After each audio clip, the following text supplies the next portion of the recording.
Hey guys, Alex from Board Game Co over here, and today it's time for another collection update, this time for April, which means I'm finally caught up. Awesome, I'm finally doing these on time as opposed to 2 weeks late. In any case, we're going to start this list off with 4 games that actually the boxes aren't even here anymore. They're games that I already traded or sold, so I will talk about them, but I don't have boxes to show. Now's a good time to mention that in today's video, there are going to be 2 games that are actually showing up in some of my Play This Not That videos that will be coming out. That's my series, I'll link to it up above, where I compare and contrast different games and tell you which one I like more, which one I'm keeping, which one I'm not. Sometimes I'm keeping both. But if you watch my collection updates, sometimes you'll kind of get a spoiler for that, which hopefully you don't actually mind. I can't imagine you care that much about the surprise aspect, but just a heads up, sometimes that'll be the case.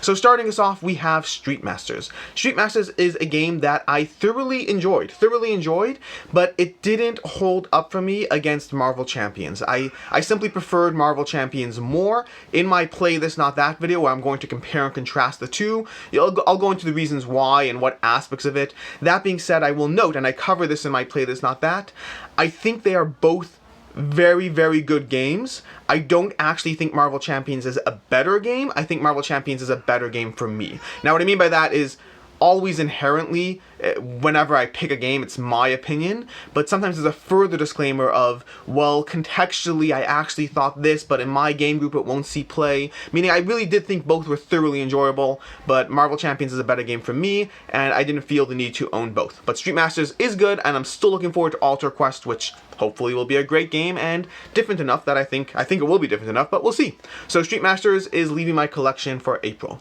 Next up, we have Reichbusters. If you're one of the few thousand people who saw my Reichbusters review, I'll link up to that as well. Reichbusters sadly just didn't do it for me. I did debate whether to try to house rule some of the aspects of it, meaning, let's start with the disclaimer of many people clearly seem to be enjoying Reichbusters in its current form. So when I say house rule, I mean for me. Based on my gameplay experience, there are many things I wanted to like, and there are many things I did not enjoy. Like, I really didn't enjoy some aspects of the game.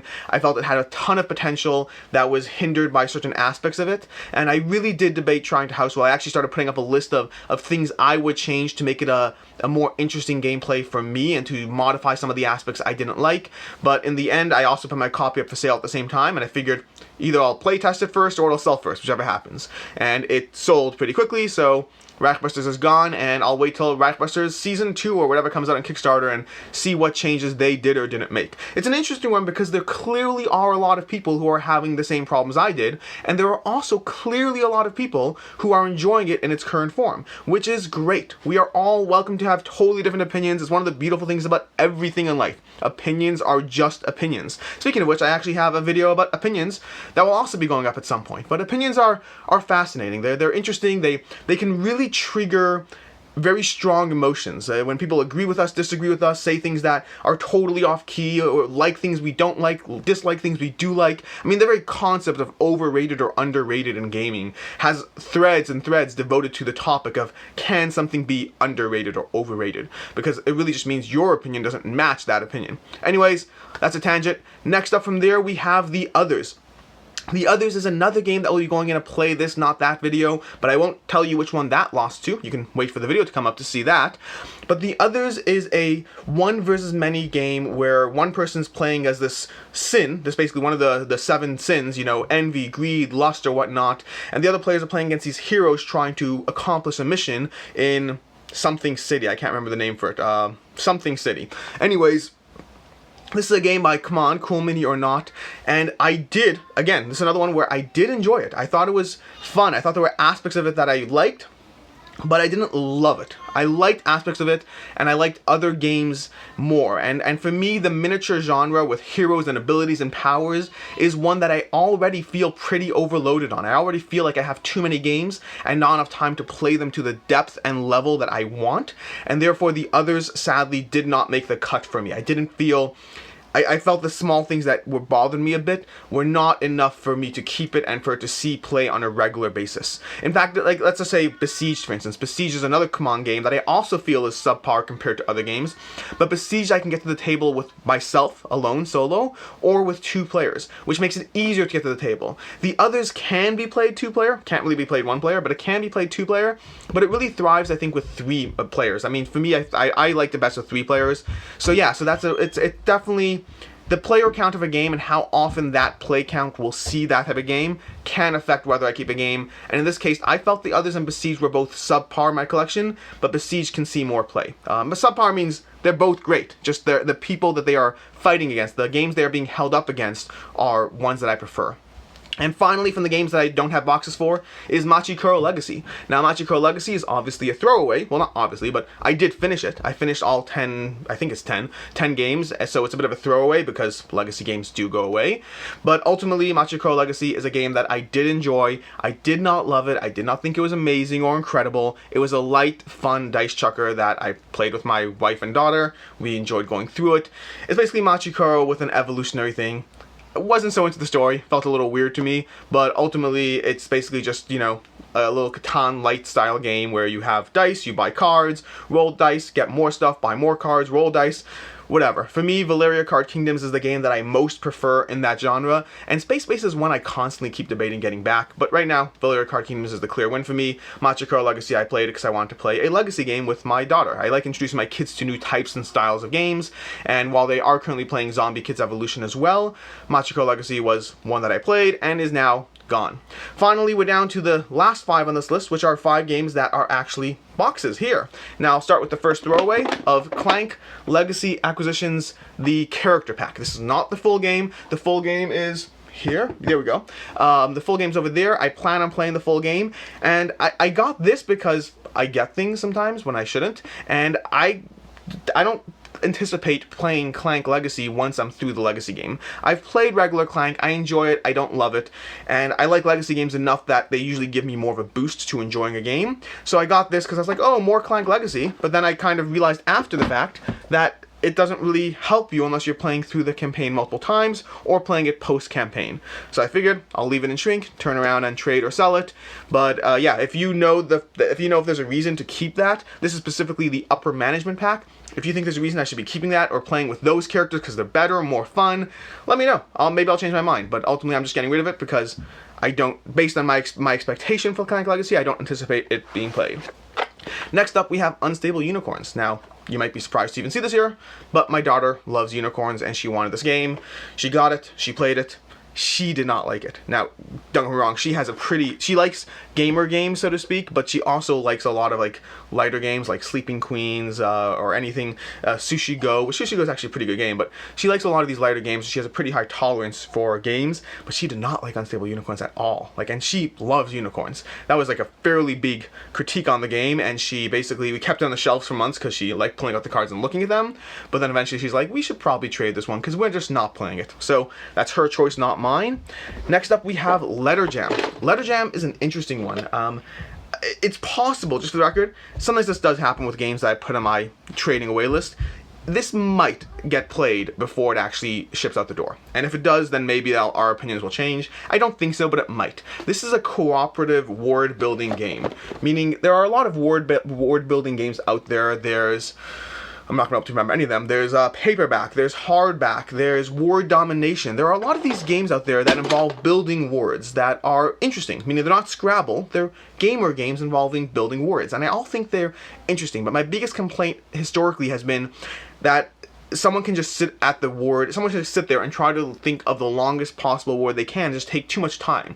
Without a built-in timer, you can just sit there and try to think, well, I have this ward, it'll get me 8 points, but if I sit here and I think for another 35 seconds, maybe I'll get 9 points. And it can turn into a bit of a slog while people try to win or outscore by just taking longer. I mean, don't get me wrong, every game inherently has an aspect of strategy and taking longer, but I find ward games are more subject to that analysis paralysis while you sit and think. I figured I'll try Letter Jam because it's a cooperative game and it's a different experience, and I did like it. I did kind of enjoy the aspect of giving a clue. The whole game revolves around giving clues to your teammates to try to figure out the letters in front of you. You don't see your own letters, you only see their letters, and this whole sequence, it works kind of well, but ultimately, we all felt it was like, okay. We weren't like in love with it, we didn't think it was amazing, we felt it was just it was okay. It was a good... I'd like to see more cooperative ward building games. I think there's promise in the genre, but ultimately Letter Jam is not one that I loved. If you ever pull it out and want to play with me, happy to play it. It was definitely not a bad game by any means, but wasn't a game that we particularly loved either. Next up, we have Slide Quest. Now, Slide Quest is one that I didn't even finish a game because and I tried checking the reviews on this to see if it's a unique experience to me or not, and it might be a unique experience because I didn't see a lot of complaints. But Slide Quest is a game where, let me see if I can show you here. You're basically trying to move your hero along this board over here, but through the use of these levers to tilt it up and down. So it's a cooperative game where you're moving your hero along a board that slides. You're tilting the board up and down so your hero can slide. The hero has a little marble underneath so that it can move around the board and navigate these obstacles. It's a similar genre to Doodle Quest, if you've ever played that. I think it's Doodle Quest, yeah. But it didn't work for us. We just couldn't get the hero. We would tilt the board up and the board kept lifting out of the box because the hero wouldn't slide. I mean, I could have maybe WD-40 on the bottom, maybe that would have made it work. But ultimately we pulled it up, we got all excited, my kids were like oh look, this is so cool, and it didn't work. It just didn't work at all. We forget the cooperative aspect of trying to navigate the tilting together. It just didn't work the experience literally just did not work for us. We could not get the hero to move consistently. We like tilt, and then just finally slide across the whole board. Wasn't working for us, and so I am getting rid of it because I'm just not. I don't know if I care enough about this to try. Doodle Quest was one that was a better game, but Doodle Quest is also a game that these are cute games that I tend to play a few times, and then my kids get bored and I get bored. Interesting experiences. Slide Quest might be worth trying. Overall, the reviews in it, while not amazing, don't seem to indicate the problem I had, so it might be unique to me. Next up, we have Castles of Burgundy. Castles of Burgundy, I'm not actually getting rid of Castles of Burgundy. Rather, I am keeping, where is it over here? It's upstairs, actually. Castles of Burgundy, I'm keeping the new edition instead of the old edition. This was a hard choice for me. I definitely don't feel the need to own both. I don't care enough about the art differences to own 2 copies of the same game. I think I prefer the art in the original more, on an overall basis. There are parts of the art that I prefer in the new edition. There are parts of the art that I prefer in the old edition. I kind of wish that they would do another edition with new art, so I can pick a different one. Yeah, because there's parts of the art that I prefer more, and because both of them had parts that I preferred in terms of the art, I went with the new edition because it just has all the expansions bundled in. Additionally, in the past, when I've tried to stick with an old art edition of a game, that only lasts until they put out new expansions. They usually don't put out new expansions with backwards compatible art. I mean, you might be able to play them, but the art will be different. And because of that, I kind of sided more on the fence of keeping the new edition, because the combination of having all the expansions built in, as well as the fact that whatever future expansions they put out will likely match the new edition. And if they don't, I'm sure there'll be a ton of people complaining because people won't know what to do. Any case, so that's why I kept the new edition instead of the last edition. Last up is Tiny Towns. Give me 1 second because I need to grab the box. Here we go. Sorry, I forgot to put this box in the pile. Tiny Towns is an interesting one. I've had this in my collection for 6 months plus, probably more than that, maybe 8 months, 10 months, whatever it is. It's an interesting one. This is one that, it's a tough one. Yeah, it's a tough one. Tiny Towns is this very, very well-designed game. I highly recommend giving this a shot. It basically involves kind of like one player chooses, one player calls bingo. They sit there and say, this resource, and then everyone has to put a resource on the board, and someone else says, another resource. And then you have to kind of match these figures on different buildings to try to build the buildings. It's a fascinating experience of trying to ensure your board can actually build the stuff you want, while also trying to pick colors that can screw with your opponents. If you pay attention to your opponent's boards, there can be a lot of fun in saying, well, actually, I really prefer to build a yellow resource because it'll help me build this building, but if I pick green, I can still build that building, and these 2 players won't be able to do anything with it. So I'm going to do that. It's a fun game of combination of building your own things and screwing with your opponents that I do enjoy. I do enjoy it. I just find that, historically speaking, every time I've pulled this out with people, with the exception of myself and my wife, other people are kind of meh on it. They don't, I mean, don't get me wrong, this is a well-loved game in general from what I've seen. People seem to like this game, so maybe it's just the people I'm hanging out with. But so far, whenever I've pulled it out, no one has ever asked to play it again, and sometimes the experience has been, well, whatever. So this is one that, and I don't like it enough, by the way, to persevere. Sometimes if I like it, I mean, you can play this 2-player, it's not the worst 2-player game at all. So if I liked it enough, I would keep it and just play it with my wife, just play it with my daughter. Overall, I felt it was an enjoyable experience, but not one that I love enough to overcome the fact that it's just not getting any sort of love or traction in the other people I am playing with. So that's it. That is April's update. That's, I think, 10 games we're getting rid of. 5 with boxes, 4 with, I don't know, 6 with boxes. whatever it is, 10 games we're getting rid of. I'll put, you know, timestamps or whatever down below, and I hope you enjoyed. Let me know in the comments down below, which of these have you played, which of these have you not played, which do you like, which ones are you like, oh my gosh, I cannot believe you're getting rid of that. I'm kind of guessing it'll be Tiny Towns, but maybe it'll be the old art edition of Castle of Burgundy. Either way, I hope you enjoyed this video. Until next time, I'm Alex, and I will see you with another collection update in May.